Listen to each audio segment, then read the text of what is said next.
So we got ATG. How was the drive? It's longer than it you think every time. Huh? See, I can take this back road. I can get about 3 minutes. I know all the little dips and turns and crannies to really hit. Right. But I always tell people, "Oh, it ain't that far," and then I realize I was like, they don't drive down this road like me. Right. I mean, it ain't that far from where I live. Yeah. But if people coming from the city, then yeah, they definitely. Oh yeah, a little bit of a trek. I hear my tags ain't good. Yeah. They're like, I haven't got my new tags from COVID and shit. I'm like, yeah. I remember we used to perform down in Food Bar back in the day, and it'd be like having after parties afterwards. It'd be like, yeah, we live, right now. We live off M and shit, old 21. Yeah, but this shit, where y'all at now still ain't that far. Nah, now we in, we're pretty close to the south side, so. Yeah. Well, right there. I mean, my average drive to an open mic is like 45 to 50 minutes. And I've had to stop going to many. Like I did one on Thursday was my last one that I've done. I'll probably be able to do in a while because of this new job until I'm able to get in good with it and get a better schedule and put together with them. But right now I'm working 2 to 10, and that's going to kind of put me out. I've got one show I didn't cancel out in Indianapolis. I'm headlining a comedy show. Oh, shit. Yeah, and doing a competition somewhere else that same weekend. So that's one city we always pass through and I've never been to. We always drive through that motherfucker, but I've never. We've always drove right past it. And anytime we drive out to St. Louis, to Virginia and shit, we just do the drive straight through. Usually we lay down all the seats in the car. I've got a storage rack for the roof, so we put all the shit that we're packing. That's a drive. Yeah, and then but the way we do it is we put this, I got this big, huge pillow toppers. I got like 2 of them, and we just put them down in the back of the SUV we have. And one person lays down back there, is basically as big as a single mattress that you got back there. You lay down, and we got the iPad, and I got the little Wi-Fi for like RVs and shit. It's like a hotspot thing. Okay. So one person sleep while the other person drives? Yep. Usually do like four on, 4 off, or a tank of gas usually is the way we do it. Sometimes one of us would just want to drive straight through, 2 tanks. But that way is fine if you do this straight through. But I'm on the type that wants to stop, but we're always on some time schedule. Yeah. I'm like, fuck that, let's stop here. Indianapolis looks cool. I'm sure they got something there we can do. Right. So this will be the first time for me out there. I'm just gonna drive out there. I get off work on Thursday, drive out, and do my show that night and Friday, and then the competition on Saturday, and drive back out here. Yeah. Probably just gonna maybe take my old lady's car and crash in that motherfucker. Save me some money on room and board. But it's cool. I'll actually be able to get a set that I'm able to record a good 30 minutes of. Because nobody out here, there's just so many comedians that it's kind of hard to compete. They are a lot better than me as well. But the opportunities since COVID, there's no room for shows. The John Maddie world class. World class, yeah. I've been trying to get him on here. He walks into a place and he's on the list. They put him on. If he comes to the show, they ask him to come on. But that's because he's put in the work. He's at 7-8 years now, and he's got a lot of material. That's wild. I remember when he first started doing it, man. He'd just go up there with a piece of paper and he'll be crossing jokes off and shit. Oh yeah, he still does that on the on open mics when he's working through some stuff. That's something we all kind of do. Me being the style of comic I am, I do a lot of one-liners like Stephen Wright style, Mitch Hedberg. It don't have to stick to topic. It ain't no story. It's, quick one-liners. Abortionists are just really bad pediatricians, right? Oh, God. Guess how many jelly beans is in this? No, man, can I just have some? Exactly. Guess how many I want? If you say handful, you are correct. Exactly. That's basically my style. I try to stay away from a lot of Mitch Hedberg's style, but I love the one-liners. I'll drift off and do some crowd work here and there, but I'll be making people uncomfortable. Like the last open mic, I was like, I read some self-help book. It says you sometimes have to ask for the things you want in life. So you got some money? Come on, man. You got a sports coat on. You got some money. Let me get some money. You got the tuxedo and shit. Give me some money. And I just stayed in it. Let me get some. Come on. And I ain't got no money. I was like, I know you got some money. Until everybody at the whole table was uncomfortable. I was waiting for someone to reach in and grab like a $5 hotel to get me to leave him alone. Right. I'll just play. I'll take it though. Yeah. I fucked with another dude. I was like, damn, man, what's up? Been a while since I've seen you. Are you here on a date? Who's old girl? He's like, oh, she's the other one, you know. I'm like, oh, shit. She's the other one. Well, I'm just glad to see you back with women, you know. That's cool. I was like, I got you, girl. He's sitting over there like, but it's hard not to laugh. Now, I did do a show out in the fucking Ferguson, like, and it's like gangsters don't dance or laugh. Let me just put it to you that way. We all try, all the comedians. There was this one dude who wore sunglasses. It's like 10 o'clock at night. He's got like all blue on and shit. And he's just sitting there. Nobody could get him to crack a smile. It's like, I was like, man, you need a hug, motherfucker. Yeah, it gets real quiet when I walk in sometimes. They're like, can we still be smoking weed up in this motherfucker? That's the best thing about them clubs, though. I go in there and there's just blunts going around and shit. It's like, yeah, this is the way a comedy club should be. Right. But y'all already laughing. I'm not uncomfortable in here. You know, sharing joints and shit. Right. Coming in here just to die over a joke. So what about y'all? Shit's opening up. You guys doing? I know you gotta be trying to book you guys by now. Oh yeah. I mean, people never stopped trying to book us. But everything was getting canceled. You know what I'm saying? Yeah.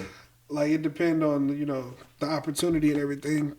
But yeah, we're doing a show in June 4th. I want to say. I think we're opening up for Saliva somewhere in Iowa. God damn. Keokuk. I know I'm saying that wrong. Iowa, that's.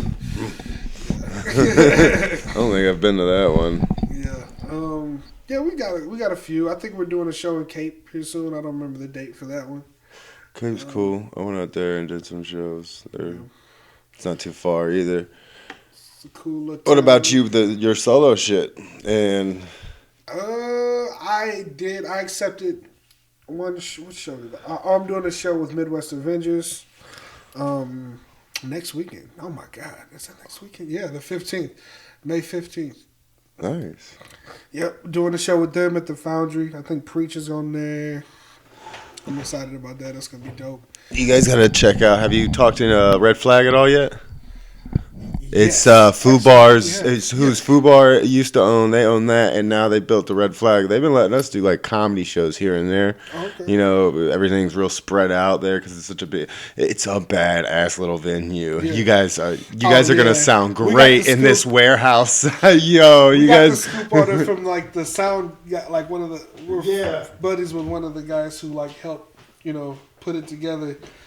And he let us know it was gonna be some next level shit. Dude, it's dope. The building is, and I know it's gonna sound good because it's that big warehouse. It's like because it's a big concrete building, right? And like they got a bunch of metal in there that's gonna make some good sound. Like because upstairs they've got it built with like sections of semi-trailer, those big metal containers. Right. They've got those cut open as like like a side of them's cut, and there's like a bar there for people to sit at, and it's like the whole balcony are those. Okay. And I'm guessing there's gonna be like a VIP section of some sort, and the sound guy's up there, and this light guy and everything is up there in the middle. Yeah, we've exhausted pretty much every option because we've been itching to do a hometown show bad, and but it's like impossible to do like one of our shows safely. I guess, like, because it's weird. Like we even got offered to do a show at the Fox, and I'm like, everybody's sitting down. Like that doesn't sound like it. That's not our show. You know what I'm saying? Like, The Fox, yeah, like, the Fox has got to be. the stage would be amazing. Like, don't get me wrong, but everybody's sitting down. Like, Yeah. That's not the vibe. But I don't know, man. The Fox is nice though. It is. I don't know how they would do that because they can't move the seats. Have Right. you ever played at the Casa Loma? I was talking to that guy called me up and was talking about a comedy show. He's like, yeah, I can seat 850. I'm like, yeah, dog, that's a bit, you might want to talk to a better, somebody that knows a higher end of comedians. Someone that knows like Dave Chappelle. Yeah, but speaking of that, him and Joe Rogan just did an episode. And really? yeah, and guess... They were supposed to do a little tour together. They did. They got shut down during the shit, but they did one out in Austin while the COVID was going down. Supposedly, it was awesome. But Zach had tickets to it. My drummer. it was an expensive show if you didn't get the pre-release tickets, like the early bird special. I'm sure that's what he did because he's ridiculous. He's on top of all that. He's up to 17 consoles, I think. The next generation consoles, Xboxes and PlayStation 5s. That's how many he's bought, and he just sells them to people. You know what I'm saying? Like, he buys them to resell. Yeah, because they go like right now they create a bottleneck in the industry because they only release so many, and it's like people are smart. But Zach's not even capitalizing off of it. He's just selling them at the same price. Just like for his friends that he knows that wants one. Dude, I've watched people in the lines of like they have a going out to the parking lot and they're like, "Yo, I'll give you fucking $2,000 right now for one of them." He could be making a killing right now, and he's just literally just post that shit on Wall Street, like that area on Craigslist, and see the offers you fucking get. A lot of people saying, "No, fuck that, I'm posting this bitch where the money's at." I almost bought another one from him just so I could sell it at the house. Oh, you got a PS5? Yeah, I got. He got me one. Yeah. Damn. He delivered it to my house too. Now, does your Oculus work with that?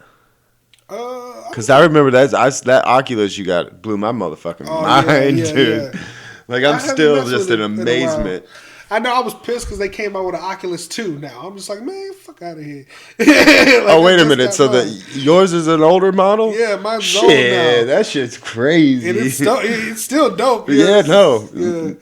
What they'll be able to do with that, like I keep seeing on like YouTube these things of what is it? The Apple eyewear. Like it'll be like fucking, you'll be able to control everything by your sunglasses. Like these glasses you can wear, and it's like, I don't know, not virtual reality, but artificial reality or something, and I know some of them, augmented or whatever. That's nuts. And you can control your eyes and like click an app. All right, do this, spell this, like, oh my God. And that's technology's been out. That's the kind of shit like they made it a while back for this crippled guy. Not Hawkins, but Hawkins, I'm sure, had something similar. But they've learned now, they've mapped out the brain and how the like when you make this motion, they've mapped out what sensors and what things are firing in the brain enough to know, and they know that memory, thinking about something, your brain reacts the same way, even if you're thinking about throwing something to motion. So you can think to text or think to spell a message and stuff like that, change the channel, control a device with it if you have a device on that's reading those things. And then you got Elon Musk's shit, the Neuralink, where you're gonna have these nano wires that are into the brain. So you're basically hooked up with the artificial intelligence, and it's going to help with like it starts for disability people, of course, like I think people that the signals aren't going through, being sent through for like paralyzed and different kind of diseases, cerebral palsies, I believe, a bunch of different things that causes your motor skills this will be able to bypass that and fix those. That's some wild shit. But mushrooms are starting to come up. The research on that now that they're allowing and finding that they know now that psilocybin mushrooms will fucking, it makes your brain, because each tunnel that these sensors and shocks and all this shit that's firing off goes through, think of it as like a road, and that pathway of information you're sending it through every time they get they wear down potholes and stuff like that, and sometimes that's where you get Alzheimer's and all that, and it shuts it down. Well, if the mushrooms went on mushrooms, your brain, your thoughts, I guess one of the big reasons you have crazy thoughts is because it makes your brain find new paths to deliver the information to. Instead of using that same road, you have to now use a back road in a way to get into some crazy shit. Now, I'm not the smartest fella in the Crayola box. I'm more in the dark gray section. Pretty dumb. But from the little things that I read, because I always get these notifications from the science news shit and everything, and new stuff that I have no idea really or can understand half of it. Just enough to be like, holy shit. Like, the stuff in space, if you're paying attention to all the things that they're finding in space now, it's pretty fucking crazy. Like,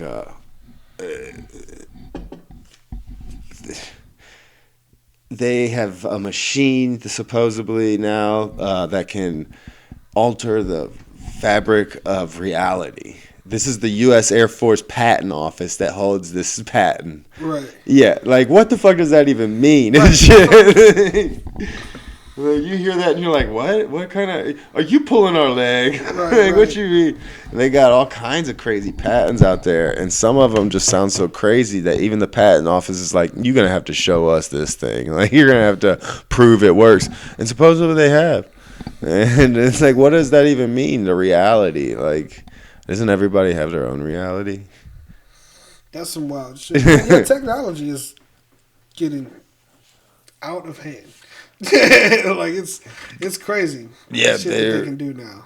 What was it? I was reading something that said, or watched something that was saying that every year that we are able to advance in technology, keep up with it, our government and the advancement of technologies, and like people pending for patents and are just creating new shit, and that shit now is starting to create shit. Yeah. Is just every 1 to 6 or something like that. So every year we advance to what we know and are able to advance with.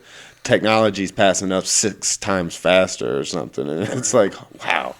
Right. So it's amazing the shit that they can do. Like, they're talking about going to Mars. We can't even fucking we can't even stop going to war with each other. But they're talking. That's the things that's when I get. That's the other thought I go on. I was like, how can we? Even if we did meet an alien race, they're gonna be like, y'all still kill each other? Like, right. Well, how are you in space and still killing each other, motherfucker? Yeah. We were saying, I wonder if aliens drive by Earth and be like, ew, the ghetto. It's like, yeah, they lock their fucking space. Click, click. Damn.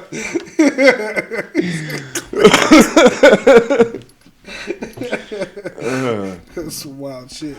But yeah, man, I was just thinking about this the other day when I went to the hospital, or not hospital, but the doctor's office. So I had a cornea transplant, and they some of my stitches were loose, so they took some of them out. But I was just thinking, I'm just like, this time last year, my right eye, I was pretty much blind, damn near completely, just a blur is what I would see out of my. Like, yeah, if I closed my left eye, then this would just be a blur. And that was probably causing headaches and shit too, didn't it? Like straining the other eye a lot too. Right. But like, but what this eye has as well. But it's just deteriorating at a slower rate as this one was. So, but now that I got the cornea transplant, this eye is like fucking perfect. Like, I can see perfectly out of my right eye. And this one is now the one that's like a blur. It's not quite as bad as what the right one was yet, but it's getting there. You know what I'm saying? Well, stop being cheap and just go ahead and slap on 2 new ones at the same time. That's like when you see somebody with 3 good rims and one that's still in the stuff. I know, like, what the doctor was going to do, the plan was to get the replacement, like, do the transplant on this eye, and we were going to do another thing on this one to where it would basically, he would drop some drops in and like laser it to where it hardens my cornea and stops it from getting worse. Basically just to freeze it. So like it's bad, but it won't get worse. Like that type of preventative operation. and my insurance wouldn't cover it. They're like, nah, that's not necessary. Like to them, they would rather me just let it get bad and then replace it, like do another transplant. Which I mean, you know what? Who you got? What you got? Like, United? Blue Cross or whatever. But at this point, I'm like, I mean, I guess seeing how good this one is now, yeah, like, shit, yeah, I mean, I kind of want, like... What can I do to speed this one up? Right. I might as well get the 2020 if I can get it. Shit, because it wasn't... some x-ray in there, doc. Right, but it was nuts. It was like depressing. I'd be walking around the mall. I can't even see people like close to me or whatever. Yeah. Can't check out an ass. Yeah, he's like trying to watch porn through one eye on the phone. Like, he's like, you know what it's like getting caught with that shit on the big screen? But yeah, it's just wild though. But like now my sight in my right eye is like damn near perfect. And it's slowly getting better and better every day. I realized it like when I was... Because I work from home, I realized I wasn't squinting to read shit anymore. I was just like, oh shit, when did I stop? You know what I'm saying? Like, yeah. Shit.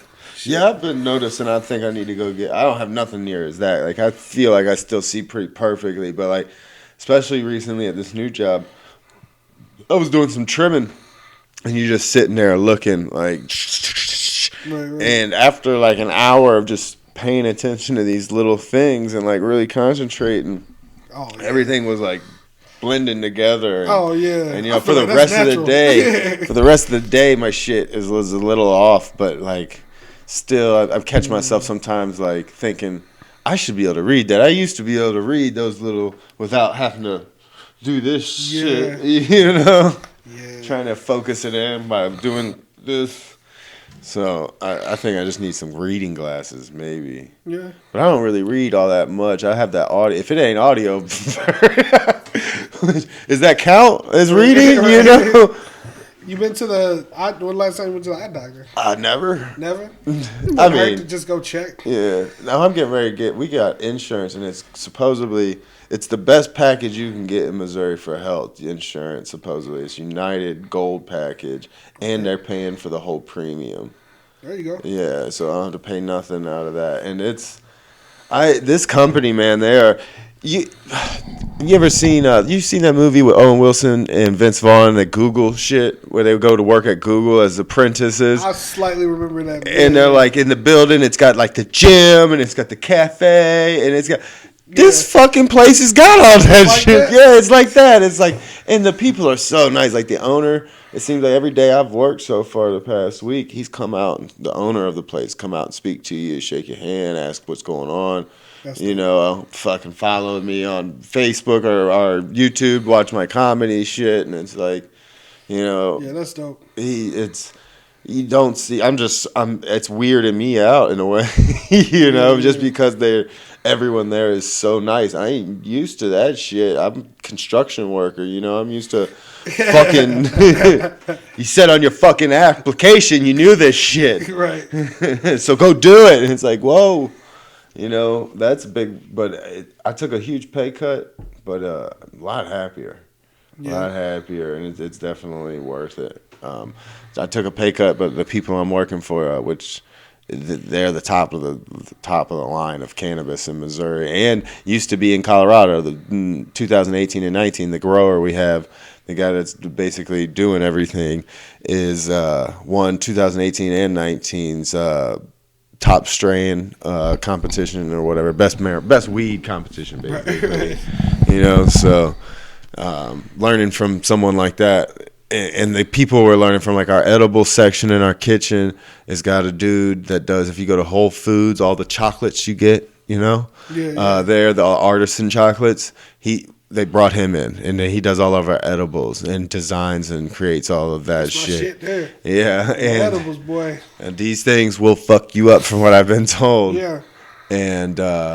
The infusions that they do like diamonds is what they called, and it's like they look like meth originally because they're just so pure THC, like 99.9% damn near pure, and they've got their shit together like it's legit, and the way they talk, like it's patience over profit, is basically because they're definitely a medicinal marijuana cultivation company. They got dispensaries too. They've got 2 dispensaries they've opened up as well. And I would definitely advise a lot of anybody able to go get the shit that they're producing that I'm just seeing this past week. It's not lacking in quality. Like, I haven't seen this kind of quality. You can't get this quality even out of really Colorado right now. You'd have to go to California, Seattle, Oregon. Like, that's the only time I've seen this high-end, like, quality. And it's just going to get better because their facility, they're dialing it in. Every grow that they do, every harvest, every new grow is just going to be a little bit better because they'll be able to just tweak things. They'll tweak the lights, tweak the atmosphere, everything just a little bit better until it's absolutely perfect what they got. And that's what they're all about. They're not just trying to produce mass amounts of weed to make a big bunch of profit real quick. That's like wild, man. Yeah. Remember what weed was like back in the 90s? Oh yeah. It was square because you got it in a brick. Right, It was half seeds, half a quarter stems, and you get the rest of it was weed. Right. And it was such a huge deal. Yeah. Like I was just watching this comic, Tom Segura. He's talking about how the kids aren't going to believe, like future generations aren't going to believe us about weed. Right. When we try to tell them about it, they're going to be like today you tell a kid, you used to have to send a message with a pigeon. And they're like, what the fuck are you talking about? Right. Like, get the fuck out of here. That's how it's going to be when we're like, we almost had to die to get weed. Like, what do you mean die? What was the 7-Eleven on fire? Right. Like, no, I got to get in a car with a stranger, is what he said. I was like, I yo. had to get off the computer to use the phone. Jules said that shit at work to one of the kids. She's like, y'all don't remember what it does. She's like, what sound was that? It's like, that's what you heard if you picked up the phone when you were online. And then shortly after you heard, who picked up the goddamn phone? Right. Because they would get kicked off the internet. That's hilarious. I remember, I can't remember the name of the comedian, but he had this joke talking about how when he was a kid, he used to sneak out. He's an older comedian too, but he's talking about when he used to sneak out as a kid, he would sneak out and then call home. And then when his mom picked up the phone, he'd go, Mom, I got it. It's like she hang up thinking he's in his room. That's fucking slick. Right. Yeah. I didn't sneak out. My mama. I couldn't get away with shit. Nah. My mama was always there. Right. And one time your mom was there. Right. Get his ass, Kim. Right. Get his ass. Batman ain't have shit on Kim. No. God damn, man. She gone a little nuts nowadays, as all older people do. Oh, man. That's how it is. And then I'll realize every day I'll say some shit that I can hear it in my mother's voice. I'll be like, damn. Damn, that's some shit my mom would have said. Like, how old is Caden now? Man, this little motherfucker, he's 14, right? So he's doing all the shit that I like. No, there's some shit that I wouldn't do that he does. But like when he leaves shit out or whatever, right? Like my mom be like, so I'd leave something out and my mom, it's me and her in the house. It's just us. And I'll leave the milk out and she'll be like, what stupid son of a bitch. I do remember. Like left the goddamn milk out. Your mom, I'm sitting in the living room eating a bowl of shit. I remember that shit too. I mean, just a selfish bastard would just leave the. Who would do that? You got milk dripping from your chin. Right. Oh, boy, needs some more. Right, shit. Like, I caught myself doing that the other day, and I was like, I had to stop. I was like, oh man. You gonna tell somebody I'm gonna get arrested? Dumb son of a bitch left the ice tray out. Mitch used to get pissed at us we were bad for like leaving that much Kool-Aid left in the bottle. I didn't finish it, so I don't have to make no more. Right. Stingy motherfucker. Right. That's why we ain't making no more. He go in there and grab all the Kool-Aid out the cabinet and shit. Don't nobody get no fucking Kool-Aid, you little bastard. I'm like, God damn. Worst thing about him is he get too fucking stoned and forget he drink his drink, right? Because he drinks some and he put it in the freezer. He was one of those, right? And one night we got into the biggest argument because he drank most of his soda. He went in there and go get some more. And he's like, you drank my goddamn soda. And I'm a grown-ass man at this time. This is when I had grown back. I was like, fucking touch your soda, Pop. Get the fuck out. You drank my goddamn. I know I didn't drink this much. I'm like, dude, you are going crazy. So like, I will go buy you a whole case of soda. Right, just chill the fuck out. Oh, they're slipping. Yep. That's how I know. But I realize now teenagers will do that shit too. I don't even have kids, and I catch myself doing it to Jules like that shit ain't clean, right? Right. Come here, babe. Come here. Look at this. You didn't even clean behind this shit. You're like, fuck you. I'm like, oh shit, yeah. We need to have a kid so I can yell at something. Yeah. Yep. We trying actually right now. She's done with the child birth control shit. Yeah. Getting pregnancy tests. You know that shit. I went and got some a pregnancy test the other day. Saw a good fucking deal on some hangers. Did not realize the people looking at me like I was Mike Vick at the puppy mill. You know. That joke used to hit harder in the early 2000s. Somebody put some kind of one of the guys in our group chat made a joke like that the other day. Oh yeah, no, that's majority. I've got a lot of. I like a good dead baby joke. Like Jesselnick, that guy, he cracks me up. He's pretty good. So, how's old Mandy doing? I see she be doing that the crafting thing nowadays. What's that store called? She's doing all kind of Made by Mandy. Yeah. Yeah, she's always on that. Yeah. Always crafting something. That's why I like our apartment's always just like in shambles. That's what all that shit is over there. Well, those are all grow lights, but the wood and shit underneath is from this Etsy store we got. We got an Etsy store, and that shit we be making some money off of it. That's what's up. You know, I make little dumb shit like this. There's a big seller, not this one, but a different style. I was just playing around. But like this, you put your phone there, and I have a different style to where a little change thing holds it, and you know your wallet, your fucking watch, and all that. And then little shelves and shit I got that I sell, and I sell these little shelves that I put together. I probably shouldn't say this, but they don't cost me all that much. It takes me, maybe a half hour to build it. Well, I build them in one big huge shelf, and I've got a table saw, whatever length they need and want. I'll just go out there, and after it's already built, I'll run the length. So it doesn't take me that long. Yeah, I've just figured out a system to do it pretty quickly and easily now. And I'll get $26, I think, a pop off those. People buy 4 or 5 of them at a time. I think our best month was like we earned like $1,200 or something. And she's been building and crafting these jewelry boxes, making a killing off of them. I mean, every day I'm looking down and she's got a new order for a jewelry box and shit. I'm like, this little bitch. Some side hustles, man. Yeah. I'm telling you, side hustles. That's what I'm trying to get into doing. I'm going to try to do video work. I want to do photography. Like, music ain't just going to cut it. On top of my main, day-to-day job. Yeah. Yeah, I'm trying to...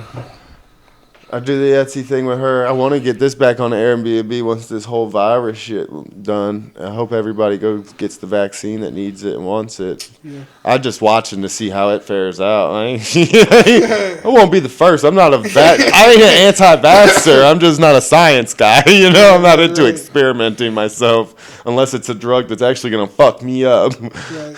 I seen that. I got a risk of dying and I still don't hallucinate? No, fuck that. See that Kevin on stage dude was talking about that. He was like, some of the Republicans were like, it's not that big a deal. You don't need no vaccine. You don't need this. Y'all wilding. And he's like, oh, you guys got a vaccine? Here, I'll take it first, bro. I'll make sure it's safe for everyone else. I'll take it. I like to troll the anti-vaxxers and stuff sometimes when I'm just stoned. I'm like, they'd be preaching that conspiracy like, the virus this, the virus that. Like, actually, the real true conspiracy is the government is making the virus and the vaccine as a blocker to the next virus, that for the people that are conspiracy theorists that won't follow rule, because they're going to release a new actual virus, and everyone that doesn't have the vaccine is going to get killed off by that one because they don't have the blocker. And they're like, oh shit, you out conspiracy the conspiracy theorist. And they're like, oh shit. So you really think they landed on the moon? Oh, so you one of those guys that believe in the moon.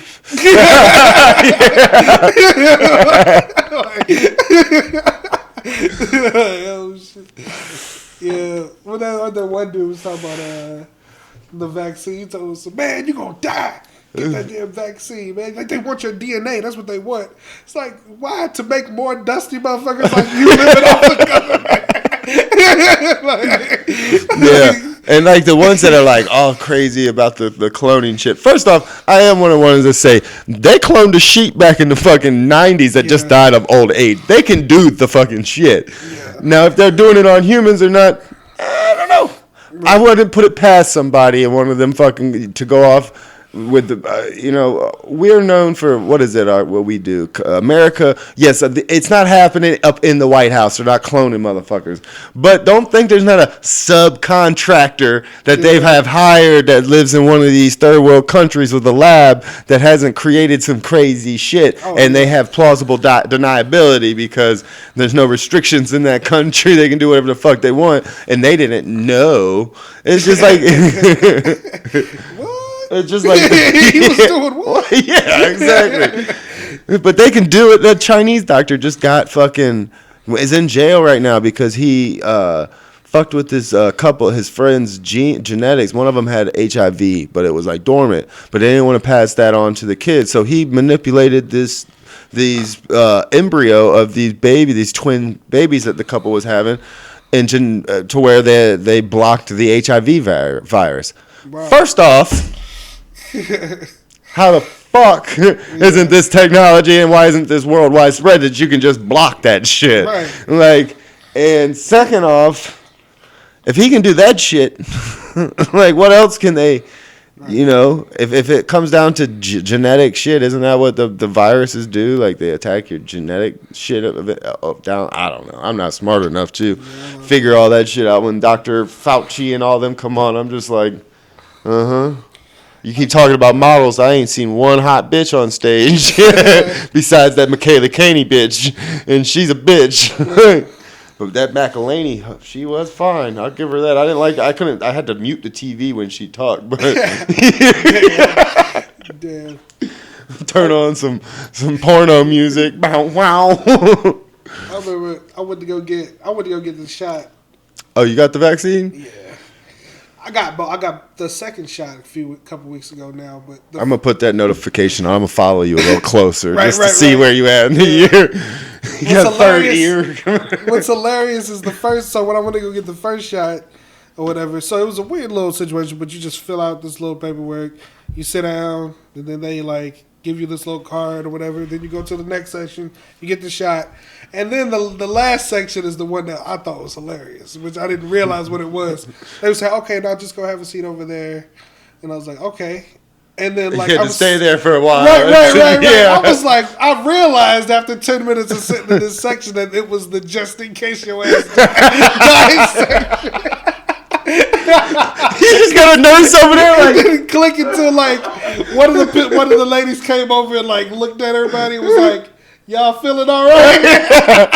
I was like, hold up. Y'all wasn't sure. Oh, man. You know what I would have did if I get the shot and they do that? I'm going to get some goddamn, what is it that makes the rock baby? Oh, my God. Exactly. Fall out on the floor. They're going to come touch me. Sir, you can pop up. Yeah, so great. Never the better. Oh, my God. Oh, did that happen again? I do that sometimes. Right. That's some crazy shit, though. I was like, wait a minute. What if it takes longer than the 15 minutes I'm nervous on the drive home? You're like Smokey. Yeah. Yeah. No, my job hasn't required me to get it. That was a good thing about the construction shit. They didn't require me to take shit. They're like, I ain't getting that vaccine. Fuck that. Trump 2024. I was like, oh, God damn. Yo, when he lost, I think that was what pushed me over the edge with construction. It's like when he lost, there's just so many Trumpers in the that are on the job site, and they're already assholes. You know, right. They're mean, they're old, they hate their life for some reason. Right. Make good money. Don't know why they hate everything about it besides the hard work. Yeah. And they after Trump lost, it was like. It was like a whole energy. There was just this tension you could almost cut through. I was like, I bet. It's like, y'all really believe that the president's real? Right. Oh yeah, that's when they really went down all the conspiracy QAnon shit. They're like, Hillary Clinton been dead a year over cannibalism. I'm like, oh God. I was like, I wouldn't put it past her, but not in the way you guys are making it sound. I'm sure Trump was right there with her serving it up. Like, jeez. But I don't know. It's going crazy. I don't remember politics being such a crazy thing when we were kids in school, you know? My mom's probably didn't even know how to spell Democrat then. Now she's die hard fucking vote blue no matter who. It's like, how do you vote? But shit. I'm glad that shit's all over. We got 3 years now until that comes back around. I think, unfortunately. I don't know. Did you vote? Did you go stand in them lines? Did I go vote? Oh yeah, I think I did. Every time I vote though, I wait till the very last minute. I wait till the very last half hour because the one by my house, it's never nobody. I literally just walk right in and go right up to the machine.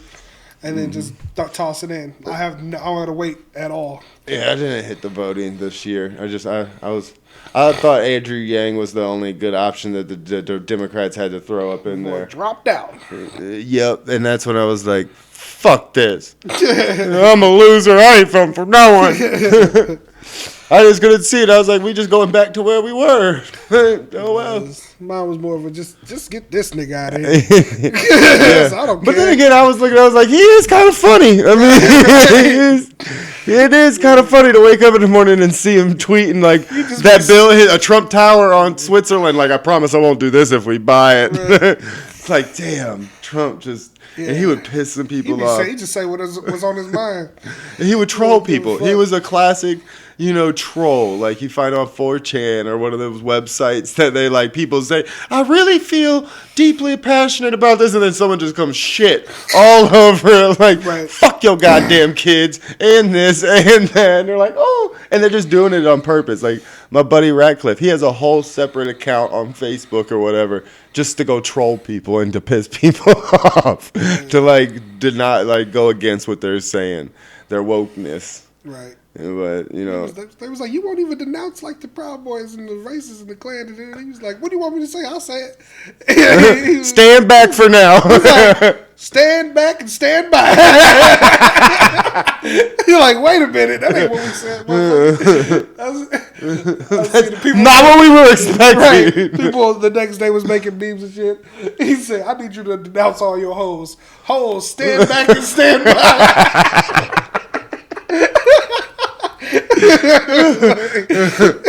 Yo, the funniest shit though is when they stormed that fucking White House and you didn't see none of them Republicans coming to the door yeah, come on in. That was all tied and tucked away and shit. Yeah, Trump was in his bunker and shit watching. It's like, wait a minute, you just started all this fucking crazy shit. Right. You better be at the front end, like Washington. I don't expect no man to go no further than I go, Right. I guess that was back when men were men though, yeah. And not makeup wearing ass, toupee having. You see that time his hair was flapping? Right. I just wish they would put Biden out in public more so I can make fun of him more. But his gaffes are pretty funny. When he's like, what the fuck is... How high did you get this motherfucker before you let him come out? And he's like, America... Is that America? American. I can... It's like, damn it, you didn't get the right mix of narcotics this time. This is idiocracy.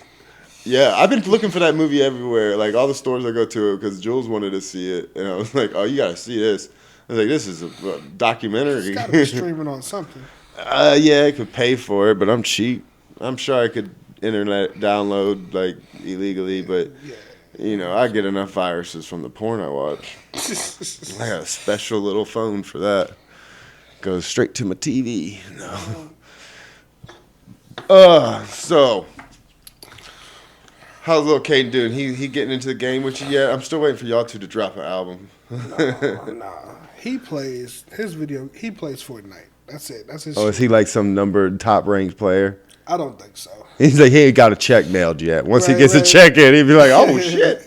Yeah, wait until one day he wins one of them competitions or something. Right. $60K come in the mail to him. You're like, ooh, he got paid out like this at any show. I'm on your squad. What's the game? Let's get it. I know. My fucking little nephews and niece was over here not too long ago. They came for a week, and they were showing me and telling me about all this shit on their games. Right. And these little motherfuckers, like he said, even the streamers, they ain't even winning. They go through just dying, just talking shit. Just talking, that's it. Just be entertaining. You ain't even got to be good. Yeah. Which I can understand it, because I remember I would, there was games that I didn't want to play, but I would sit there and watch Zach play all night long and, kind of help him. But I wasn't, if I was actually playing it, I didn't want to. Yeah. I enjoyed playing, Dreamcast back in that football game. Yeah, man, that shit was addicting back in the day. And the House of Dead or whatever. Yep. All that shit. I got the old school wrestling. Yeah. Oh my god. Trying to get out, man. Yeah, that shit. I wish they would make something for those I got a few Dreamcast games, but they need to make some shit for the PS3 and PS2. I got this little Raspberry Pi, and it's got thousands of games on it, all the old school shit. Yeah. My boy Matt, you've met Matt before.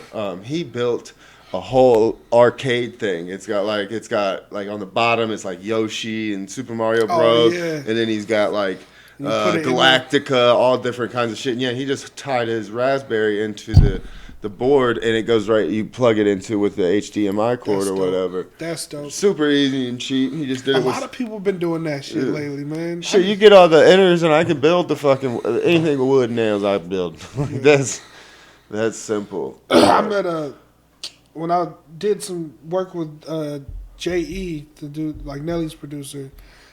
I met his manager, and his manager was real big on that shit, and he's builds them for artists and puts them inside their tour bus and shit. That's dope. I'm just yo, I'm sure I wouldn't be able to afford you, but shit, that's a good idea. I want to get one put in our damn van. You can do it to YouTube. You figure it out. YouTube. You put the on the ceiling. Put your screen up on the ceiling. A projector. The projectors have come a long way today too. You get them bitches. They're this big nowadays. You can get a little teeny tiny one. Sit anywhere, and it will project a 1080p resolution fucking screen on, and you can just get the paint that goes on the they make the paint for projections, right? And that shit, it's crazy. But shit, I was talking to Joe Rogan and Chappelle were talking about Chappelle and Mos Def, and who else did he say? I think he was talking. I think the drummer from. Roots. Yeah, the drummer from Roots. What's his name? They did a podcast. They put together but a whole different style of production. They're going to be releasing it on, Questlove. They've done they've put together their first season of a podcast. That's gonna be dope. Yeah, I can't wait to hear this shit. and they're releasing it on. They're going to release it. I'm sure they're doing video and audio on some channel, but you can get it on vinyl. What? Yes, that's dope as fuck. That's nuts. I was stoked about it because I have a big vinyl. Vinyl's outselling CDs now. Yeah, vinyl's up there in the sales with fucking streaming and shit right now. Which thank God I was collecting vinyl back in the day. You guys got a vinyl. That was a smart move. I mean, I don't know how many people went and got your vinyl. I know I had to have one. That shit is dope. wonder if I'm gonna have to go check because I remember we was trying to get some vinyls for the new record, but I don't know. It's expensive. I've been looking. I keep my eye out of the, every now and again, every couple of months, I'll Google to see if they've got one that you can actually cut at home, like a home vinyl maker, to where you can make your own. But right now, the machinery is just no one's broken the big fucking, and it's possible everything. I mean, they do have one that to where it's like you can put a song or something, record something, and put it onto a little mini one, but you have to have that mini player to use it. Yeah. So it's kind of not worth it really to me. I don't get into it. I don't know. I'm sure once they come out with the aliens here in June, like they're supposed to. You heard about that? What they're coming out with aliens? Well, all the different intelligence agencies throughout the government have been. When Trump signed the spending bill before he got out of office, it required all the intelligence agencies to release everything they have on the UFO or UAPs, as they call them, unknown aerial phenomenon, but UFOs is what it is. Right. And well, I mean, you had CNN, not CNN, but the Pentagon come out, and it was on CNN, Fox, and everything. They said that they had uncovered unearthly made vehicles, and they had released 3 videos that the military fighter pilots had caught. And then they just released another one that was on a ship, an aircraft carrier had shot these pyramid things out at night. It was in night vision and shit. And that was just a couple of weeks ago. You got the Israel fucking chief security of space defense that came out and said that aliens are real and the Americans have been working with them since the fucking 70s, and there's a base on Mars that we work with them underground. And which goes into Gary McKinnon, the famous computer hacker out of the UK that hacked the Pentagon and came out and said he was looking for 0 point energy. He thought that they were hiding a 0 point energy, which is energy of the vacuum of space, which could run the whole Earth. It's physics. It's really hard to understand, but he thought that they were hiding the codes the secret to that, but stumbled across officers lists. There was a non-terrestrial officers list and ships names and everything, and they're named like what we name our Navy right now, the USS fucking McCain and all that. Right. And it was just pretty crazy. And he said that there was pictures and all that other shit. And that's a real case where the U.S. was trying to have him extradited back here for espionage to give him the death penalty or whatever. Ooh. And the U.K. refused the extradition and everything. Basically, what's happening to Julian Assange, the WikiLeaks guy, what they've been doing to him. They're trying to get him over here to give him the death penalty. And the UK is kind of refusing them to, because WikiLeaks has really thrown a fucking wrench in the major plan of the system of everything and really hurt the Democrats pretty bad for Hillary because they released all those war crimes against humanity that they were doing, shooting EMSs, allowing the helicopters to just mow down fucking paramedics and shit because they were in Iraq, shooting kids and unloading on kids and just innocent bystanders going to school and shit like that, and all kinds of stuff, and yeah. There's some sketchy shit that was going on there. No matter what anybody wants to say, I don't care what side you're on, the facts are the facts, that there was some sketchy shit going on with the whole Middle East war through the Bush era, through the Obama era, and through the Trump era. I remember when some of those photos got released of them torturing those people. That was way back in the day. Oh, yeah, the Guantanamo Bay fucking shit, yeah. I was like, oh, shit. Which is still going on today. Guantanamo Bay is still going on. They have yet to release those guys. They basically have come out right now. The last time they talked about that, a couple months ago, they said they should just kill them just to get, so they don't have to suffer no more. Right. But we can't, they're too much of a national security threat to let it go. So they should just kill them. And it's like, Jesus Christ, are we Are we really? Oh yeah, well we're American, Right. That's like that one thing I keep seeing and was reading into or watching this thing about the critical race theory that's seen this huge argument, people getting into these huge fight over critical race theory about being taught about slavery, and I was like, what do you mean they're not teaching about slavery? No, they are. They're teaching it too much. It's like. It was in black and white when I was 25 years ago. I could read my history book and see, okay, we committed genocide on the natives, and we did it to the Africans. We're still doing it today in the Middle East. It's like it was in black and white. You can just is it not anymore? Are they like erasing that out of the books? What I don't understand either side.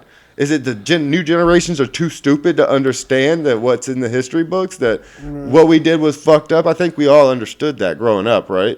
Like we got taught, well, we came here and the natives were here and we poisoned them with smallpox. Well, I was taught about that. Weren't you taught about that? About all that shit in history? Transatlantic trade, like where they had the trade route for the slavery and everything. Man, I just don't get it. I went to a lot of different schools.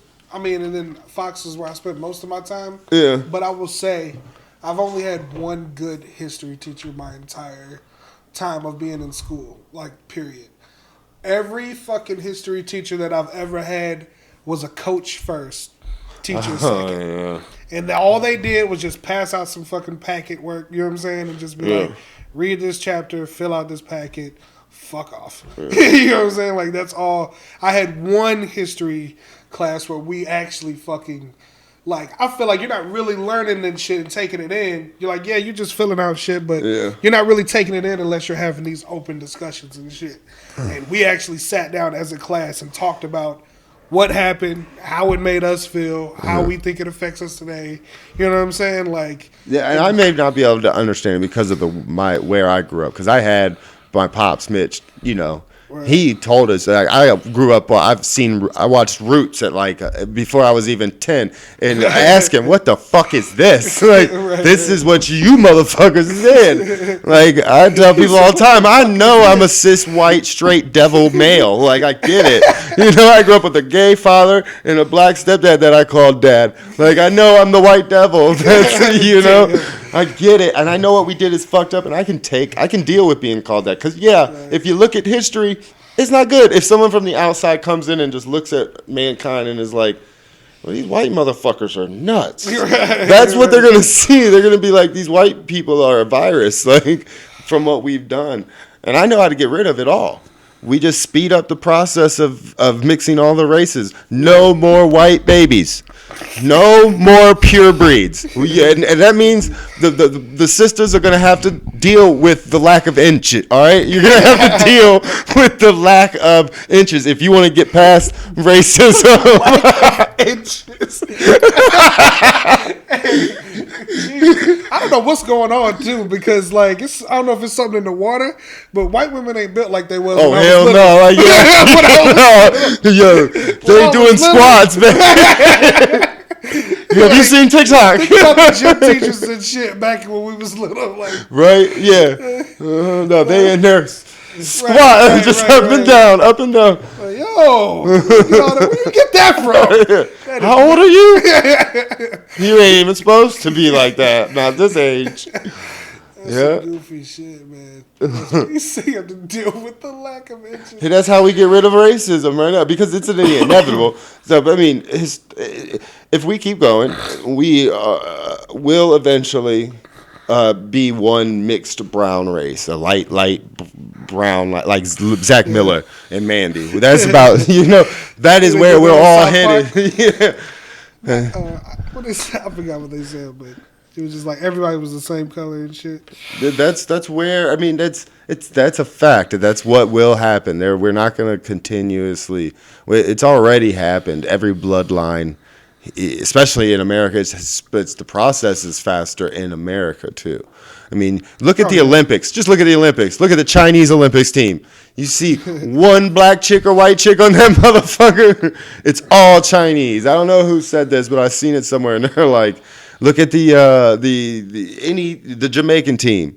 Well, Jamaica is a little more diverse, I would believe. Right. But yeah, you look at some of these these Olympic teams, the Russia teams. You know, you don't have no one from Russia on the American Olympic team, although those are white people too. I don't know. What are the Russians like? Where do they fit into the whole racism scheme nowadays? Because they just be in the back there sipping on vodka like these fucking crazy. Right. Them some hard ass dudes. I worked with a bunch of them from.